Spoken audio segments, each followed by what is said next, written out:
تخيل تصحى وسط تلج بلا نهاية وتسمع في راديو الطيارة جملة واحدة بتقفل كل باب أمل: وقفنا البحث، مفيش ناجين.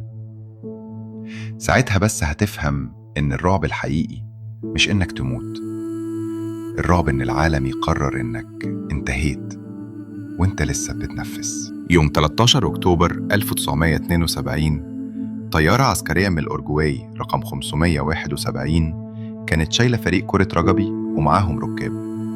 طلعت وسط طقس صعب فوق جبال الأنديز ومرجعتش. فجأة ظهر جبل قدامهم من قلب العتمة، والطيارة خبطت في الحافة، الديل اتكسر، وبعده الأجنحة وقعت واحدة ورا التانية، وفي لحظات اتفتح ظهر الطيارة وطار منه الركاب. أما جسم الطيارة اللي فضل فاتزحلق على الجليد مئات الأمتار بسرعة مرعبة لحد ما خبط في كوم التلج ووقف فجأة. في الصدمة الأولى مات 12 والباقي صحي على واقع مستحيل. الناجين لقوا نفسهم في مقبرة بيضاء على ارتفاع حوالي 12,000 قدم. مفيش أكل ولا دفا ولا أي علامة إن حد قريب. بالليل برد يقتل، وبالنهار شمس تعمي فوق تلج بيعكس النور كأنه سكاكين.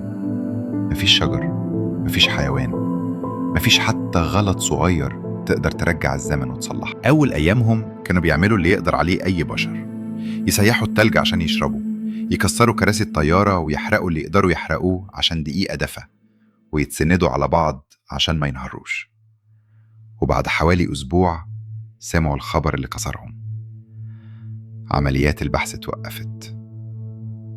من هنا القصة بتدخل أحلك فصل. خليك معايا للنقطة الجاية، لأن هنا ظهر السؤال اللي مفيش إنسان بيتمنى يجاوبه. لما ميبقاش فيه أي مصدر أكل، هتعمل إيه عشان تعيش؟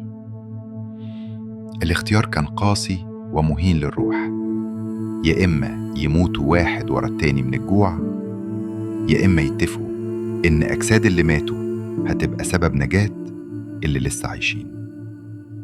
مش وحشية، دي لحظة بتسقط فيها كل المثالية وتفضل حاجة واحدة بس: البقاء. والمحنة ما وقفتش عند الجوع. في واحدة من الليالي انهيار تلجي دفن جزء كبير من اللي فاضل من المأوى وخطف أرواح تانية. كل يوم كان امتحان: جوع، صقيع، إصابات، ويأس بيضغط على العقل لحد الجنون.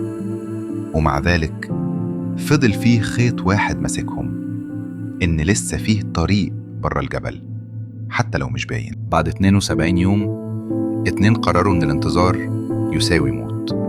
2 من الناجين، ناندو بارادو وروبرتو كانيسا، خرجوا يمشوا فوق الأنديز في رحلة ما ينفعش تتوصف غير إنها مستحيلة. لا معاهم خرايط ولا مؤن ولا عارفين رايحين لفين، بس عندهم إرادة جامدة أكتر من الجليد: إرادة البقاء.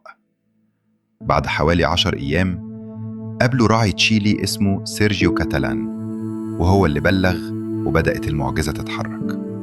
يوم 22 و 23 ديسمبر 1972 تمت عمليات الإنقاذ، واتنقص 16 شخص من أصل اللي كانوا على الطيارة، وفضل حطام الرحلة 571 هناك شاهد صامت على اللي حصل.